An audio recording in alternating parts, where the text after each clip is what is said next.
ഇങ്ങനെയുള്ള കംപ്ലയിൻറ്റ്സ് വരുമ്പോൾ നമുക്കിത് മൊത്തത്തോടെ മാറുമൊന്നും വേണ്ട. നമുക്കൊരു ചെറിയൊരു പരിപാടിയുണ്ട്, ഞാൻ കാണിച്ചു തരാം കേട്ടോ. ഹലോ മച്ചാമാരെ, ഇതൊരു ഹുണ്ടായി ക്രെറ്റ SX ആണ് കേട്ടോ. അപ്പോൾ ഇതിൻ്റെ കംപ്ലയിൻ്റ് എന്ന് പറഞ്ഞു കഴിഞ്ഞാൽ ഈ ഒരു വിൻഡോ മാത്രം വർക്ക് ചെയ്യുന്നില്ല. അത് ഇവിടുന്ന് ഫ്രണ്ടിൽ നിന്ന് മാസ്റ്റർ സ്വിച്ചിൽ നിന്ന് ഓപ്പറേറ്റ് ചെയ്യാൻ പറ്റുന്നില്ല. അതുപോലെ തന്നെ ഈ സ്വിച്ചിൽ നിന്ന് ഓപ്പറേറ്റ് ചെയ്യാൻ പറ്റുന്നില്ല.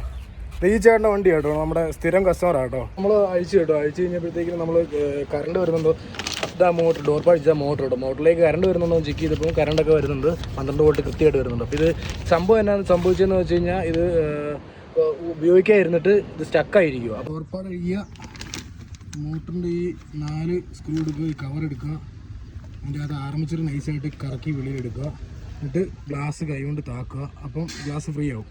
പിന്നെ അത് പഴയ പോലെ തന്നെ കയറ്റിയാൽ മതി. ഒരു കുഴപ്പമില്ലാത്ത രീതിയിൽ ഇത് വർക്ക് ചെയ്യും കേട്ടോ. ഉണ്ടോ, ഇത്രയും കേസേ ഉള്ളൂ. ഇതിന് വേണ്ടിയിട്ട് നമ്മൾ ഈ സാധനം സെറ്റ് ഫുള്ളോടെ മാറാനോ ഒന്നും നിൽക്കില്ല കേട്ടോ.